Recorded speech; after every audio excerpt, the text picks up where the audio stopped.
करते हैं हम लोग, देखते हैं एक्सरसाइज 13.2 मतलब 13वें चैप्टर की दूसरी प्रश्नावली।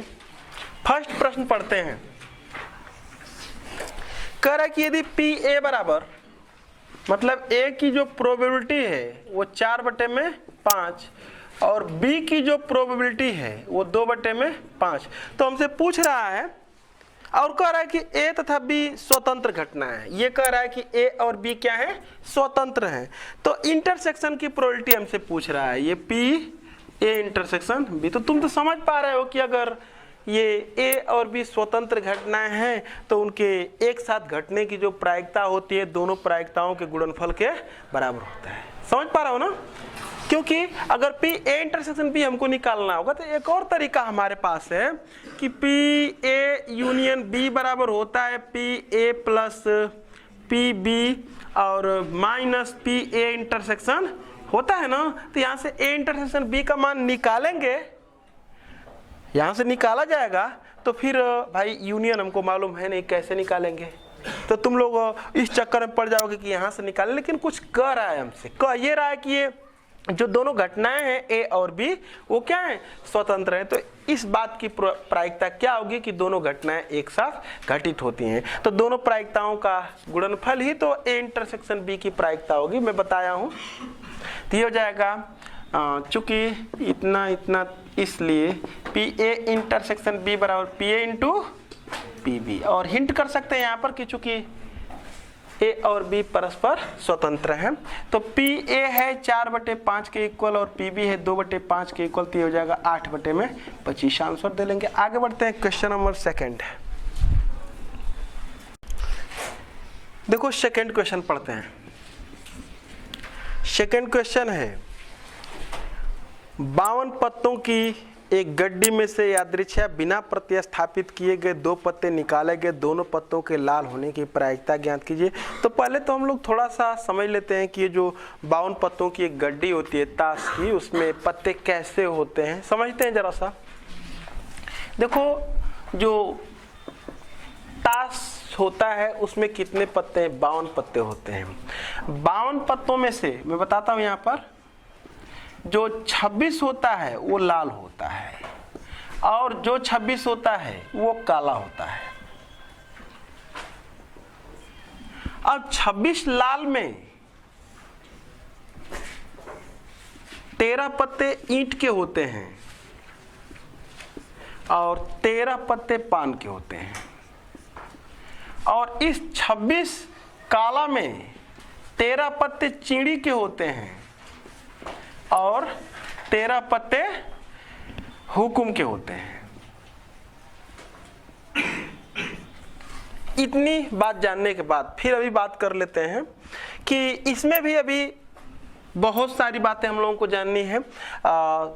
जो होता है इसमें जो टोटल पत्ते होते हैं, 52 जो पत्ते होते हैं, उस 52 पत्तों में से 13 इक्के होते हैं, 4 इक्के होते हैं, 2 की 4, जितने भी पत्ते होते हैं ए से लेकर के 13 तक नंबर लिखेंगे, सबके 4-4 पत्ते होते हैं। तो ये जो हो जाएगा, एक टिक्की होती है 4, चौका 4, पंजा 4, 6 4, 7 4, 8 4, 9 4, ये 4-4 पत्ते सबके हैं, नंबर उस पर सब लिखे रहते हैं।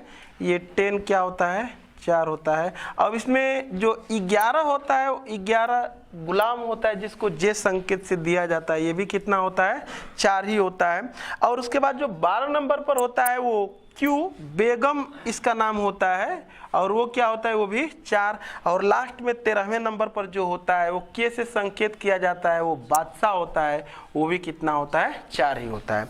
अब इसमें से जो भी ए में मतलब कि इक्का 4 होते हैं तो इसमें से 2 रेड होता है और 2 ब्लैक होता है। सब में 2 रेड 2 ब्लैक, 2 रेड 2 ब्लैक सब में होता है। अब अगर जो दो ब्लैक है उसमें से क्या क्या हो सकता है, एक चिड़ी और दूसरा हुकुम, और जो 2 रेड है उसमें से एक पान हो सकता है, एक चिड़ी। इसका मतलब कि सब में जो इक्का है वो 4 पत्ते हैं, एक चिड़ी, एक हुकुम, एक पान और एक ईंट।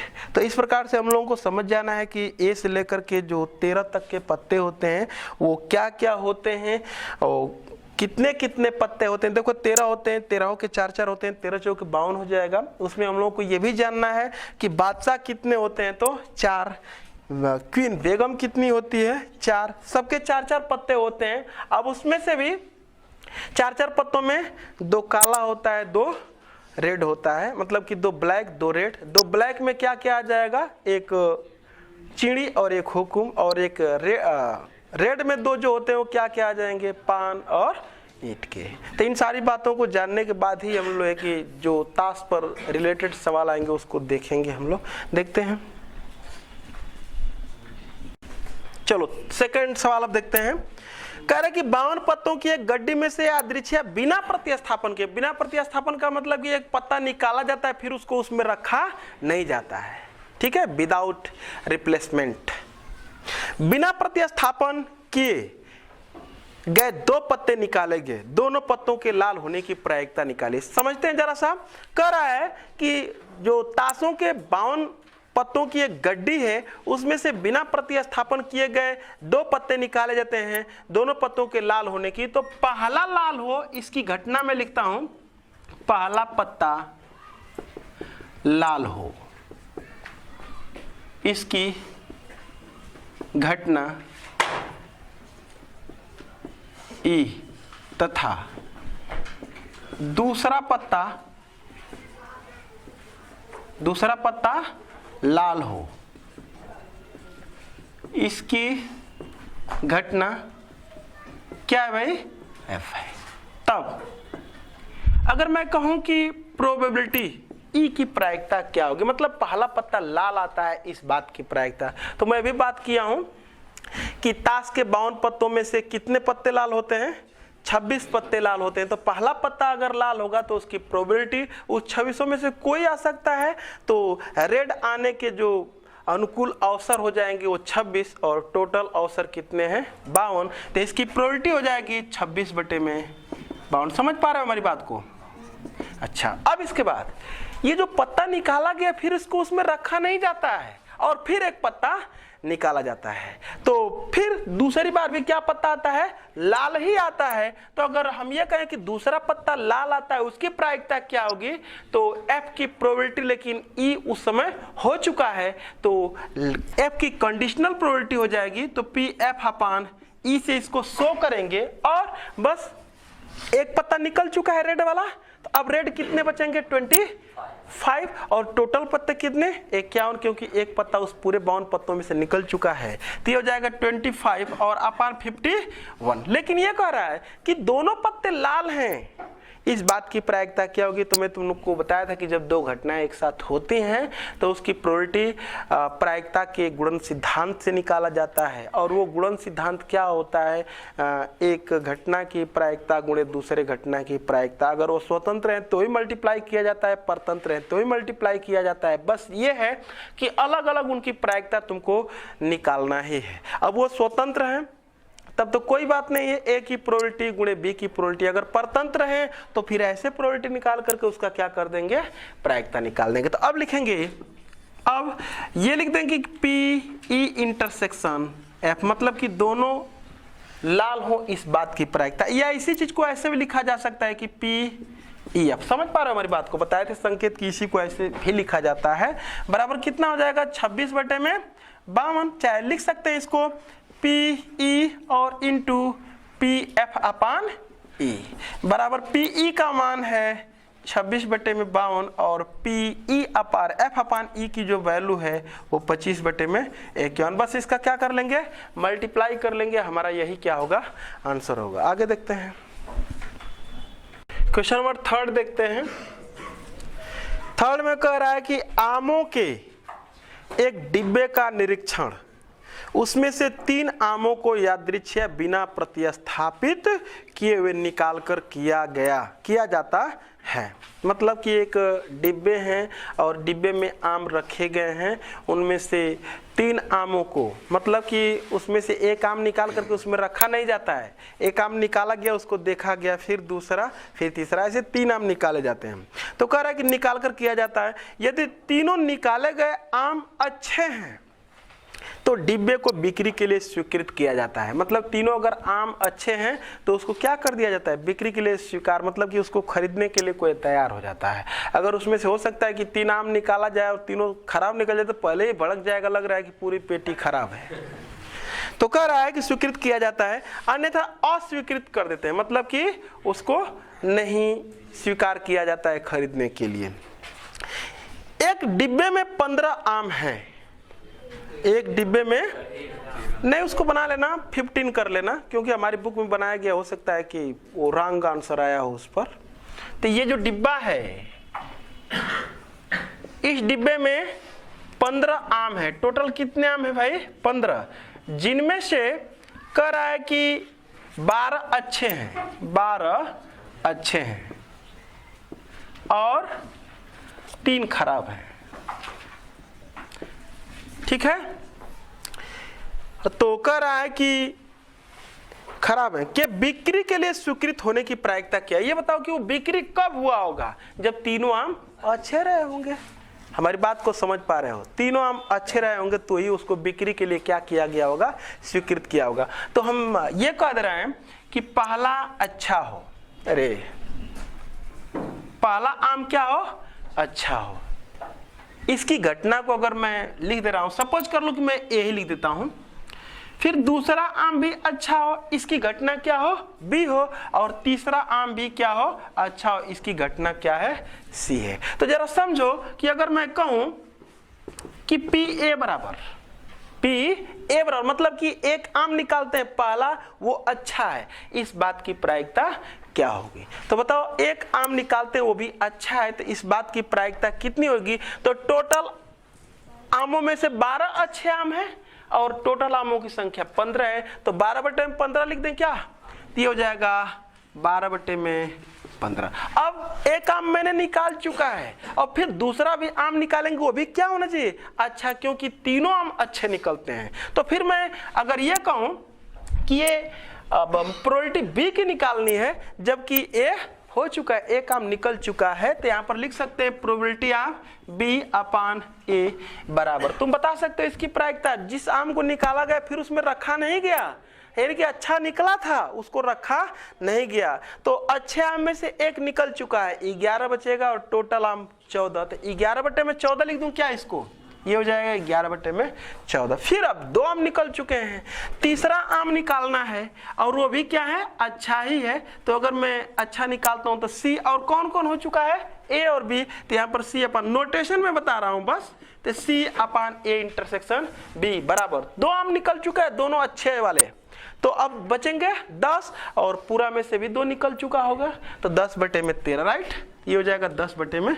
अब ये कह रहा है कि तीनों आम अच्छे हैं, इस बात की प्रायिकता क्या होगी, इसका मतलब कि P A intersection B intersection C बराबर, तुम जानते ही हो कि ये PA और इंटू A जब हो चुका होता है तो B की प्रोबेबिलिटी हम निकालते हैं B/A से, और जब दोनों ये A और B हो चुके होते हैं तो C की जो प्रोबेबिलिटी होती है ये C/A intersection B, value put out कर दें तो ये है 12/15 और ये 11/14 और ये 10/13, तीनों का मल्टीप्लाई करके देखो कितना आ रहा है।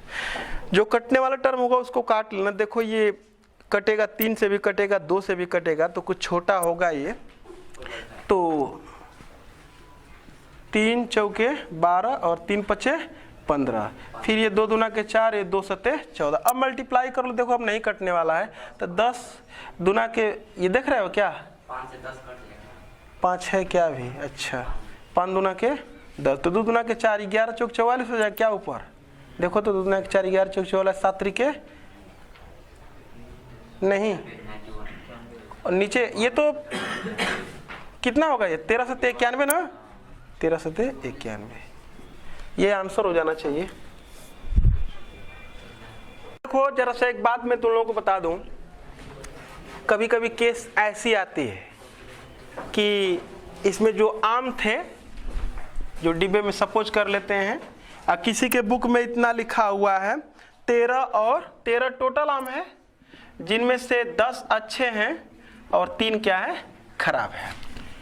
तो कभी कभी ये केस आ जाती है कि इसमें से 3 आम एक साथ निकाले जाते हैं, तीनों आम क्या किया जाता है, एक ही साथ निकाले जाते हैं। तो बात यहाँ पर थोड़ा सा फंस जाती है, इसका मतलब क्या हुआ भाई, कैसे हम एक साथ निकाल करके प्रोबेबिलिटी निकालें। तो देखो इस एनसीईआरटी की बुक में एक साथ निकालने को रूल्स उसको लिखा हुआ है कि एक साथ निकालने का मतलब होता है 1 by 1 विदाउट रिप्लेसमेंट।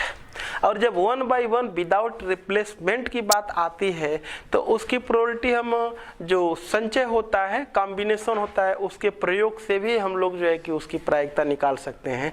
जैसे हम ये कहें कि अगर मान लो कि हमको ये तीनों आम अच्छे हैं, इस बात की प्रायिकता क्या होगी अगर निकाला जाए, तो चूंकि अच्छे आमों की संख्या कितनी है 10 और उसमें से 3 आम निकाले जाते हैं तो 10C3 हो जाएगा, ये अच्छे आमों के अनुकूल अवसरों की संख्या, और बटे में टोटल आम में से 3 आम निकालेंगे तो टोटल अवसरों की संख्या जो हो जाएगी वो 13C3 हो जाएगी। इस तरह से भी निकालेंगे तो वही आंसर देगा जिस तरह से हम निकालेंगे 10 पहला अच्छा आता है, इस बात की प्रायिकता 10/13, दूसरा अच्छा आता है इसकी प्रायिकता 9/12, तीसरा अच्छा आता है इसकी प्रायिकता 8/11।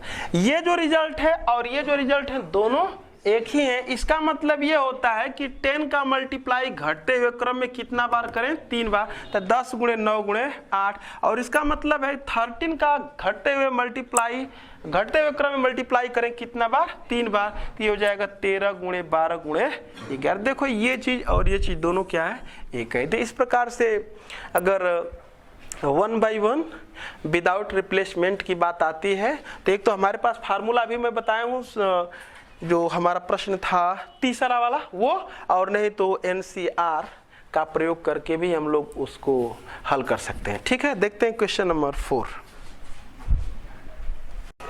लोग क्वेश्चन नंबर 4 देखते हैं। कह रहा है कि न्याय सिक्का और एक अनभिन्नत पासे को उछाला गया, माना ए घटना सिक्के पर पट प्रकट होना और बी घटना पासे पर संख्या 5 प्रकट होती है को निरूपित करते हैं। ज्ञात कीजिए कि घटनाएं ए और बी स्वतंत्र हैं या नहीं। तो ये कह रहा है कि एक न्याय सिक्का और एक अनभिन्नत पासे को उछाला गया, मतलब कि वो ऐसा सिक्का है जो न्यायी है, किसी के पक्ष में नहीं जाता है, वो हेड और टेल आने की जो संभावनाएं हैं वो क्या है, इक्वल हैं। उसी प्रकार से एक अनभिन्नत पासा भी है। ठीक है, तो अगर हम क्या करते हैं कि एक सिक्का और एक पासे को जब हम फेंकते हैं, सिक्का और पासे को, तो टोटल जो केसेस बनती हैं वो कितनी बनती है, सैंपल स्पेस हो जाएगा। अच्छा, तो सैंपल स्पेस की वो इवेंट को कह रहा है, पहले मैं उसको लिखता हूं, जब जरूरत पड़ेगी तो सैंपल स्पेस को मैं लिखूंगा। तो इवेंट जो ए है वो कह रहा है कि उछाला गया है, घटना जो ए है वो सिक्के पर पट प्रकट होना, सिक्के पर क्या आता है, पट आता है। तो इसका मतलब कि अगर हम सैंपल स्पेस लिखेंगे ऐसे, तो सिक्का पर अगर क्या आता है, हेड आता है, तो हेड के साथ, क्योंकि सिक्का और पासा दोनों को फेंका गया है, तो हेड के साथ 1 आ सकता है, हेड के साथ 2, हेड के साथ 3 और हेड के साथ 4, हेड के साथ 5, हेड के साथ 6। उसी प्रकार से अगर सिक्के पर टेल आता है तो टेल के साथ 1, टेल के साथ 2, T3, T4, T5 और T6, ऐसा कुछ हमारा सैंपल स्पेस में एलिमेंट बन जाएगा। अब हमसे ये जो इवेंट ए है उसको कि क्या कह रहा है, सिक्के पर पट प्रकट होता है, सिक्के पर पट आता है, बस सिक्के की वो बात कर रहा है, सिक्के पर पट आता है और वो पासे पर क्या आता है उसे मतलब है, बस सिक्के पर उसको पट चाहिए। तो पट की केस तो यही मिलेगी, ये हो जाएगा T1, T2, T3, T4, T5, T6। अच्छा, एक घटना बी है, वो बी को क्या कह रहा है, घटना पांसे पर संख्या 5 प्रकट होती है। तो पांसे पर जो 5 मिलेगा वो यहाँ पर मिलेगा और यहाँ पर मिलेगा, दो जगहों पर 5 मिलेगा। तो एक हो जाएगा ये H5 और दूसरा T5, ये इससे उसको मतलब है। अब उसका हमसे ये पूछ रहा है कि क्या ये A और B जो दोनों घटनाएं हैं वो स्वतंत्र हैं या नहीं। तो स्वतंत्र की केस क्या होती है, इंटरसेक्शन की प्रोबेबिलिटी उन दोनों घटनाओं की प्रोबेबिलिटी के गुणनफल के बराबर होगा। तो पहले मैं A इंटरसेक्शन B निकाल लेता हूँ। तो ये A इंटरसेक्शन B बराबर A इंटरसेक्शन B, देखो क्या मिलने वाला है इसमें, ये मिलेगा बस, तो ये हो जाएगा हमारा T5। अच्छा, अब उसके बाद probability of A intersection B में निकाल ले। तो देख लो इसमें जरा सा, इसकी प्रोबेबिलिटी कितनी हो जाएगी, 1/2 इंटू 1/6, 1/12 होगा। और वैसे भी 1 2 3 4 5 6 7 8 9 10 11 12, वैसे भी अगर हम निकालते तो इसकी प्रोबेबिलिटी कितनी आती, 1/12 भी आती। ठीक है, तो ऐसे भी निकाल सकते हैं। तो number of A intersection B में कितने नंबर हैं, 1, ठीक है, और टोटल नंबर कितने हैं, 12, ऐसा ही कुछ आएगा। अब उसके बाद मैं निकालता हूँ प्रोबेबिलिटी ऑफ ए की प्रायिकता। तो ए में कितने नंबर हैं, देखो ना, 1 2 3 4 5 6, तो हो जाएगा 6 अपॉन टोटल, तो ये हो जाएगा 1/2। और उसी प्रकार से मैं यहाँ पर पी भी निकालता हूँ अगर, तो पी भी में कितना हो जाएगा, ये 2/12। समझ पा रहे हो क्या, 2/12, क्योंकि इसमें 2 एलिमेंट है और टोटल नंबर कितने हैं, 12, तो 2/12 ये 1/6। तो अब निकालते हैं नाउ PA इंटू PB। तो PA इंटू PB का मतलब 1/2 इंटू 1/6 बराबर 1/12। देखो तो ये और ये दोनों सेम दिख रहा है ना, तो लिख दे रहे हैं इसको। अगर मैं इक्वेशन फर्स्ट कहता हूँ और इसको इक्वेशन सेकंड कहता हूँ, तो 1 तथा 2 से, from equation first and second.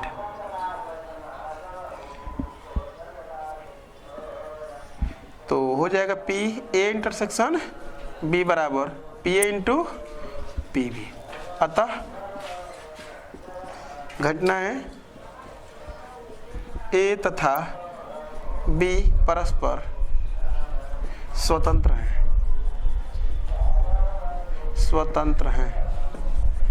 बस हमको बताना स्वतंत्र हैं या नहीं है। आगे देखते हैं, क्वेश्चन नंबर 5 पढ़ते हैं। एक पांसे पर 1 2 3 सफेद रंग से और 4 5 6 काले रंग से लिखे हैं। इस पांसे को उछाला गया है। माना A घटना विषम संख्या है और B घटना संख्या काले रंग से लिखी गई है को निरूपित करते हैं। तो ज्ञात कीजिए कि A तथा B स्वतंत्र हैं। देखो ये कह रहा है कि एक पांसे पर जो 1 2 3 है, ये वह सफेद रंग से है, व्हाइट है, सफेद। और ये 4 5 6 है, ये कैसे है, काले रंग से लिखा गया। उस पांसे पर ही उसको वो कलर, वो सफेद है और इसको कलर कर दिया है ब्लैक रंग से।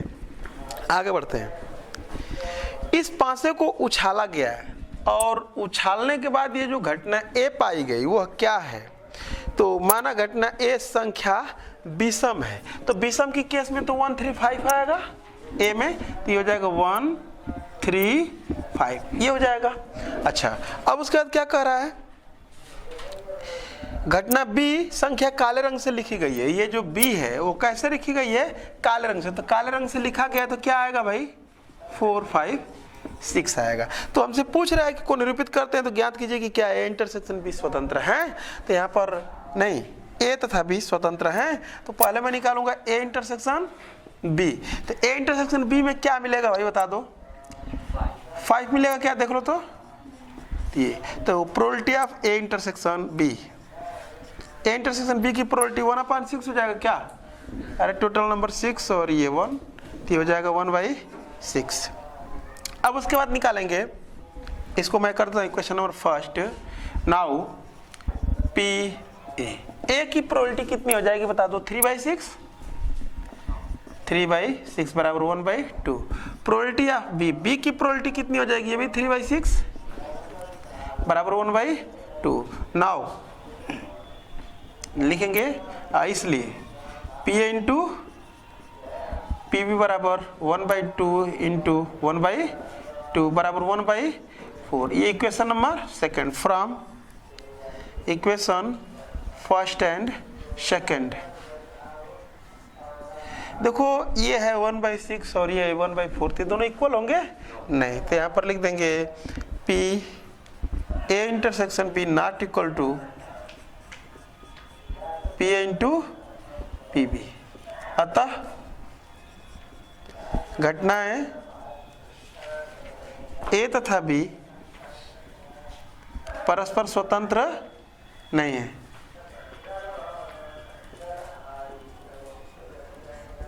आगे बढ़ते हैं। क्वेश्चन नंबर 6, माना ई तथा एफ दो घटनाएं इस प्रकार हैं कि पीई बराबर 2/3, पी एफ बराबर 4/15 और पी ई इंटरसेक्शन एफ बराबर 3/10। ज्ञात कीजिए कि क्या ई तथा एफ स्वतंत्र है। हमको बताना है कि ई और एफ स्वतंत्र है कि नहीं। देखो यहाँ पर इंटरसेक्शन की प्रोबेबिलिटी दिया ही है, तो इनके मल्टीप्लाई की बस मैं निकाल लेता हूँ। लिखेंगे कितना, चूंकि इतना, इसलिए P E into P F बराबर 2/3 इंटू 4/15। तो देखते हैं, इसको कटने लायक तो नहीं दिख रहा है ये, तो ये 8/45। तो ये देखो ये दिया हुआ है 3/10 इंटरसेक्शन की प्रोबेबिलिटी, तो इसका मतलब कि अतः P E intersection F not equal to P E into P F. अतः दोनों घटनाएं क्या है, परस्पर स्वतंत्र नहीं है। आगे देखते हैं क्वेश्चन नंबर 7 में कह रहा है कि ए और बी ऐसी घटनाएं हैं कि पी ए बराबर पी ए यूनियन बी बराबर 2/5। ये सपोज कर लो कि ये स्मॉल पी है, तो चलो मैं स्मॉल को ऐसे बना लेता हूं, तथा पी बी बराबर 1/3। तो हमसे पूछ रहा है पी की वैल्यू कितनी होगी, और इसके लिए केस दिया हुआ है। फर्स्ट केस ये कह रहा है कि घटनाएं परस्पर अपवर्जी हैं, घटनाएं परस्पर अपवर्जी हैं, और केस जो बी है घटनाएं स्वतंत्र हैं, घटनाएं स्वतंत्र हैं। तो पहली केस में P का मान कितना होगा, दूसरी केस में P का मान कितना होगा, देखते हैं।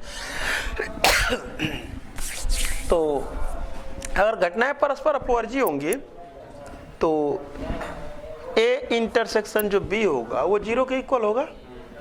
तो लिखता हूं फर्स्ट, यहां पर सॉल्यूशन का ये फर्स्ट पॉइंट A, चूंकि A इंटरसेक्शन B कितने के इक्वल है भाई, 5 के, क्योंकि वो परस्पर अपवर्जी है, इसलिए इंटरसेक्शन B कितने के बराबर होगा, 0 के बराबर। This implied probability of A intersection B बराबर कितना हो जाएगा, 0। अब लिखेंगे, अब P की वैल्यू पूछ रहा है और हमको ये PA दिया हुआ है, यूनियन दिया हुआ है, तो लिखेंगे now probability of A union B बराबर PA प्लस PB। अगर घटनाएं परस्पर अपवर्जी होती हैं तो इनके यूनियन की प्रोबेबिलिटी इतने के इक्वल होता है, या ऐसे भी लिख सकते हैं प्लस PA इंटरसेक्शन माइनस रहता है। वैल्यू पुट आउट कर देते हैं, तो यूनियन की प्रोबेबिलिटी दिया हुआ है 2/5 और PA को P कह रहा है और PB को 1/3 कह रहा है, और ये तो 0 हो जाएगा। तो P का मान निकाल लेते हैं। दिस इंप्लाइड P बराबर 2/5 माइनस 1/3। 15 इसका एलसीएम हो जाएगा 15, तो कितना हो जाएगा 6 और -5 बराबर 1/15। आंसर दे लेंगे, फर्स्ट केस में है। सेकंड केस देखते हैं, बी में कह रहा है घटनाएं क्या हैं, स्वतंत्र हैं। तो यहाँ पर अगर स्वतंत्र हैं तो चूंकि पी ए इंटरसेक्शन बी बराबर कितना हो जाएगा, P A into P B. अगर घटनाएं परस्पर स्वतंत्र हैं तो इंटरसेक्शन की प्रोबेबिलिटी दोनों घटनाओं के प्रोबेबिलिटी के प्रोडक्ट के इक्वल होगा। तो यहाँ पर मैं लिख लेता हूँ ए प्रोबेबिलिटी ऑफ ए जो है पी है और इंटू प्रोबेबिलिटी ऑफ बी है 1/3, यानी कि p/3 हो जाएगा।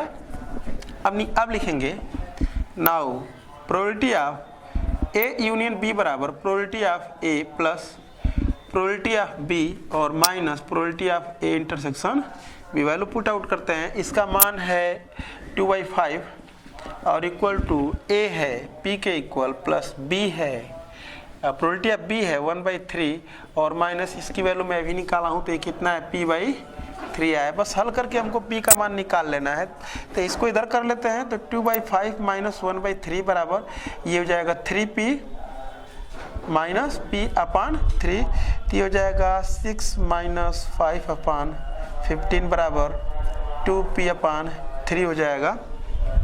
तो ये काट लेंगे हम, तो 1/5 और बराबर 2p हो जाएगा। दिस इम्प्लाइड p बराबर 1/10, आंसर दे लेंगे।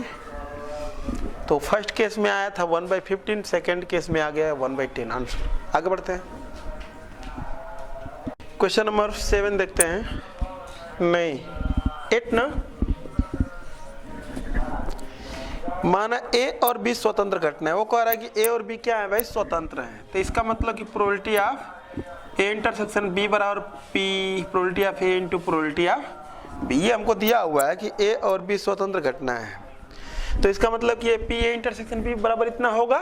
अच्छा, और क्या कह रहा है, तथा चूंकि इतना तथा प्रोबेबिलिटी ऑफ ए बराबर ए की जो प्रोबेबिलिटी है वो 0.2 है और जो बी की प्रोबेबिलिटी है वो 0.5 है। तो निम्नलिखित प्रत्येक को ज्ञात कीजिए। पहला जो है वो निकालना है हमको probability of A intersection B, और सेकंड जो है बी वो probability of A union B, और जो सी है probability of A upon B, और जो डी है प्रोबेबिलिटी ऑफ बी अपान, ये हमको निकालना है। तो देखो ए तो निकल चुका है, पहले ही लिखेंगे कि चूंकि probability of A intersection B बराबर ये चूंकि स्वतंत्र है इसलिए P A into P B. तो पी ए की वैल्यू है 0.2 और पी बी की वैल्यू है 0.5, तो ये कितना हो जाएगा 0.1। ठीक है, 0.1 ए का आंसर हो जाएगा। सेकंड बी है चूंकि probability of A union B बराबर P A plus P B. देखो ये ए यूनियन बी, वो कुछ भी कैसी भी घटनाएं हो ए और बी वो हमेशा लागू हो जाता है P A plus P B minus P A intersection B. तो ए यूनियन बी अगर निकालना है तो पी ए 0.2 हो जाएगा, पी बी 0.5 हो जाएगा, और माइनस अभी इंटरसेक्शन की प्रोबेबिलिटी में निकाला हूँ 0.1 है। जोड़ लेते हैं 5 2 7 1 8, 0.8 हो जाएगा। क्या है, चेक कर लो। आगे बढ़ते हैं, सी में पूछ रहा है conditional probability of A B की कंडीशन, अरे ए की कंडीशनल प्रोबेबिलिटी, हाँ घटाना है, तो ये हो जाएगा 5 2 7 6 हो जाएगा। क्या है, मैं जोड़ दिया हूँ गलती से।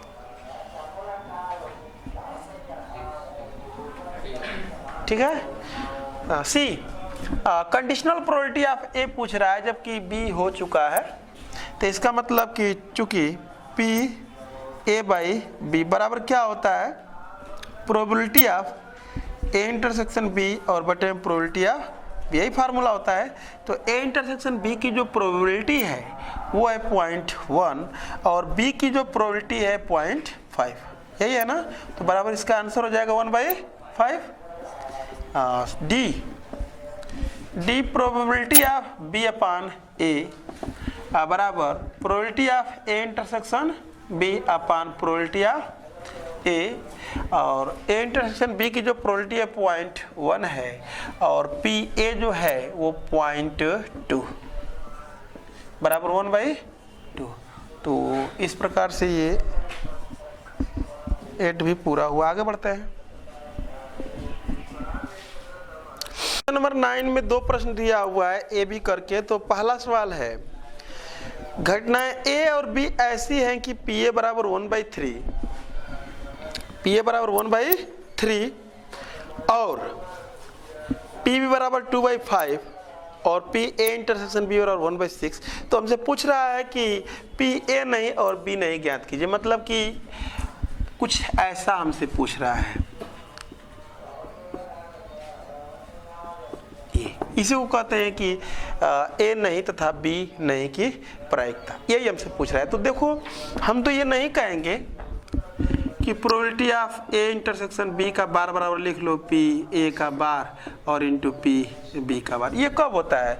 जब ए और बी स्वतंत्र रहेंगे तब ना। तो देखो इसमें इंटरसेक्शन ये दिया हुआ है और इसका प्रोडक्ट कितना हो जाएगा भाई? 2/15 हो जाएगा। तो कहाँ ए इंटरसेक्शन बी की प्रोबेबिलिटी इन दोनों की प्रोबेबिलिटी के प्रोडक्ट के गुणनफल के बराबर था? ऐसा तो है नहीं कि हम अप्लाई कर लें फटाक से। तो इसका मतलब कुछ हम लोगों को काम करना है। देखते हैं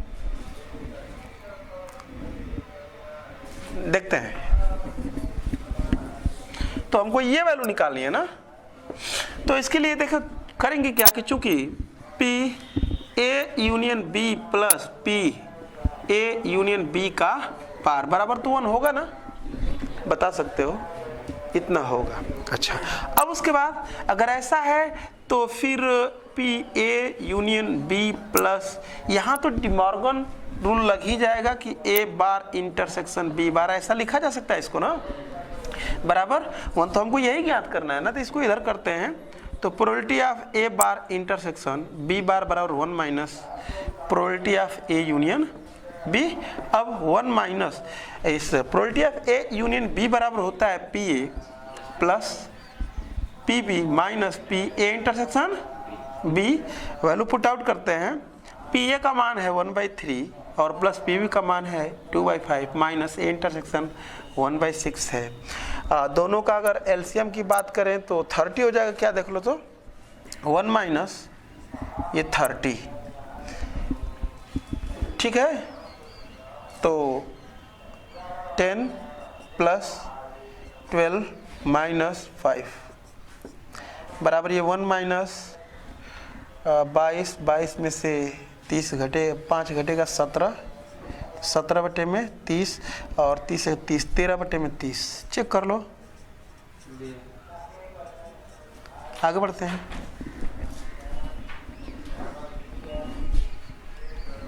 क्वेश्चन नंबर 9 बी देखते हैं। कह रहा घटनाएं ए तथा बी ऐसी हैं कि पी ए बराबर 2/5, पी बराबर 3/10 और पी ए इंटरसेक्शन बी बराबर 1/5 है। तो पी ए यूनियन बी ज्ञात कीजिए।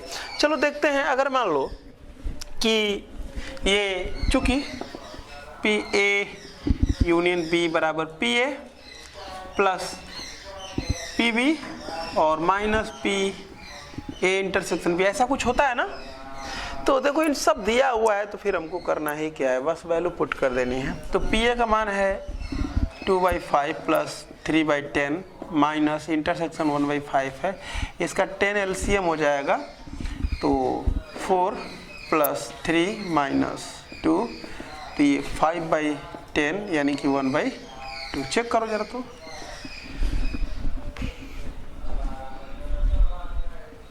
चलो क्वेश्चन नंबर 10 देखते हैं। 10 में कह रहा है कि माना ए तथा बी स्वतंत्र घटनाएं हैं। ये ए और बी स्वतंत्र कह दिया है तो मैं पहले ही लिख देता हूं। Probability of A intersection B बराबर P A into P B. ये स्वतंत्र कहा है तो ऐसा होगा। और पी ए बराबर 1/4 एंड पी बी बराबर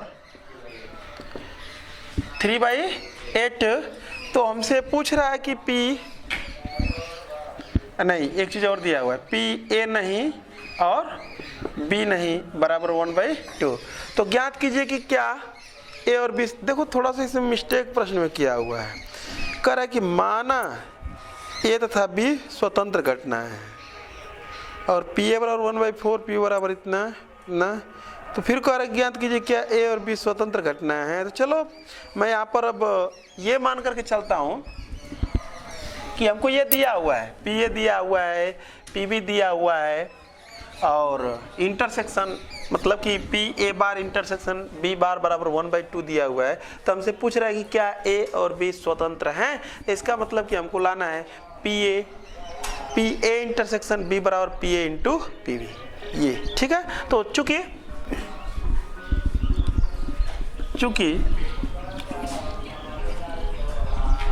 ये जो होता है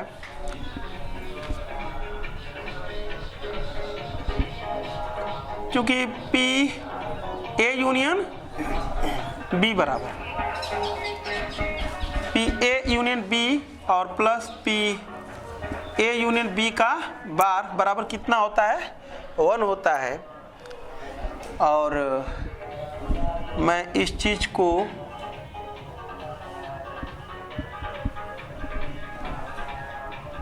अच्छा ये कह रहा है कि स्वतंत्र है ए और बी।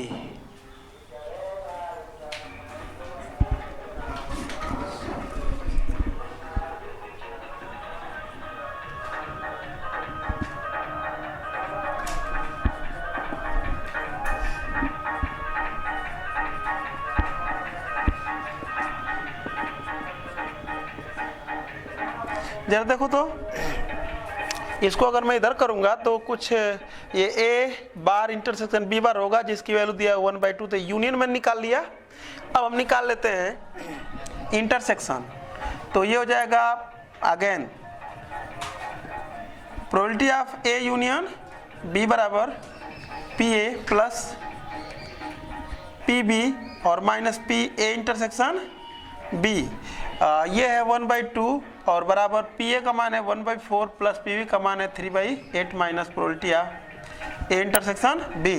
तो probability of A intersection B बराबर इन सबको इसको इधर कर लेते हैं तो ये हो जाएगा 1/4 प्लस 3/8 और माइनस 1/2। एलसीएम इसका हो जाएगा 8, तो ये 2 प्लस 3 माइनस 2 नहीं 4, तो ये देखो 1/8। अब लिखेंगे अब नाउ चूंकि पी ए क्या लिख दे रहे हैं कि पुनः लिख दे रहे हैं, now P A into P B, P A into P B कितना है भाई 1/4 और इंटू 3/8। इसको जब हम देखें तो ये 3/24 आ रहा है क्या, तो here P A intersection not equal to P A into P B। जरा चेक कर दो इसमें क्या कह रहा है। वो प्रश्न शुरू में यह स्पष्ट नहीं हो पाया है। वो कह रहा है कि पहले माना ये सभी स्वतंत्र हैं और P A बराबर दिया है, P बराबर दिया है और A नहीं B नहीं की प्रायिकता दिया है, तो ज्ञात कीजिए कि क्या A और B स्वतंत्र हैं। तो अभी मैं चालू किया हूँ तो स्वतंत्र नहीं दिख रहा है, तो यहाँ पर लिख देंगे स्वतंत्र लिख देंगे यहाँ पर कि स्पष्टतः ए तथा बी परस्पर स्वतंत्र नहीं है। उसको शुरू में नहीं लिखना चाहिए कि माना स्वतंत्र है, क्या जरूरत है मानने की। क्वेश्चन नंबर 11 कह रहा है कि ए और बी स्वतंत्र घटना है जहां पी ए बराबर, जब ए और बी स्वतंत्र है तो पहले ही मैं लिख दे रहा हूं पी ए इंटरसेक्शन बी बराबर P A into P B. अच्छा, और पी ए बराबर दिया हुआ है 0.2, पी बी बराबर दिया हुआ है 0.7। तो निम्नलिखित प्रत्येक को ज्ञात करना है। जो ए है वो है ए और बी, पी ए और बी। ए और बी का मतलब लिख दे रहा हूं पहले, पी ए और बी। ए और बी का मतलब ए इंटरसेक्शन बी की प्रोबेबिलिटी, और जो बी है पी ए और बी नहीं की प्रोबेबिलिटी हमसे कह रहा है, ए और बी नहीं।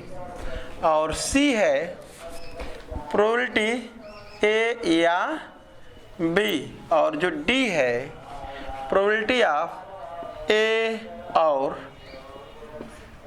बी में से कोई भी नहीं, ए और बी में से कोई भी नहीं। चलो देखते हैं। तो फर्स्ट मैं निकालता हूं ए और बी, यानी कि पी ए इंटरसेक्शन बी। तो पी ए इंटरसेक्शन बी, अगर ए और बी दोनों स्वतंत्र हैं तो पी ए गुणे P B, P A into P B. P A की वैल्यू है 0.2 और पी बी की वैल्यू है 0.7, 7 दूना के 14, तो ये 0.14 हो जाएगा। क्या ये आंसर हो जाएगा फर्स्ट।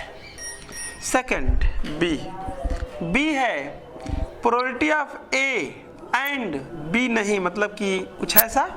तो मैं थ्योरम बताया था ना कि अगर ए और बी दो स्वतंत्र घटनाएं हैं तो P A intersection B bar बराबर आ जाएगा P A into P B का बार। मैंने बताया था इसको भी थ्योरम में, प्रूफ कराया था।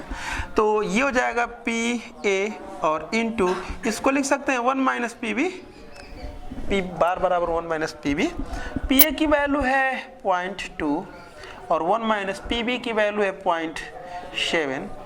ये 0.2 और इंटू ये 0.93 आ जाएगा। क्या इसमें से इसको घटाएंगे तो चेक कर लो। अब मल्टीप्लाई कर लेते हैं इसका। 2 3 जा 6 और 2 9 जा 18। जरा देख लो क्या चीज। अच्छा 0.3 होगा, 0.3 होगा भाई, मैं दूसरा कुछ सोचने लगा हूँ। ठीक है, तो ये हो जाएगा 3 2 जा 6। जरा देख लेना। डी ए बी सी, सी जो है वो है पी ए या बी। ए या बी का मतलब ए यूनियन बी। तो ए यूनियन बी बराबर, तो फार्मूला डायरेक्टली अप्लाई कर सकते हैं, P A plus P B minus P A intersection B. देखो ए इंटरसेक्शन बी की प्रोबेबिलिटी हमको मालूम है, ये सब रख लेते हैं। पी ए कितना है 0.2, पी बी कितना है 0.7 और माइनस ए इंटरसेक्शन बी की प्रोबेबिलिटी है 0.14 है। क्या देख लो तो 0.14, ठीक है, बराबर ये 7 2 9, तो ये हो जाएगा 0.9 और में से घटा देना है 0.14, घटा लेंगे तो ये हो जाएगा 10 में से 4 जाएगा 6 और 8 ये 7। जरा चेक कर लेना। डी है ए और बी में से कोई भी नहीं का मतलब कि P A bar intersection B bar. इसको भी मैंने बताया था कि ये P A bar into P B का बार, क्योंकि ए और बी स्वतंत्र है इसलिए। पी ए बार को लिख सकते हैं 1 माइनस पी ए और पी बी बार को लिख सकते हैं 1 minus P B. Value put out कर देते हैं। 1 माइनस पी ए का मान है 0.2 और 1 माइनस पी बी का मान है 0.7। अब ये हो जाएगा 0.8 और इनटू ये हो जाएगा 0.3, 8 3 के 24, तो 0.24 इसका आंसर हो जाएगा। इसके बाद देखेंगे आगे अगले क्लास में।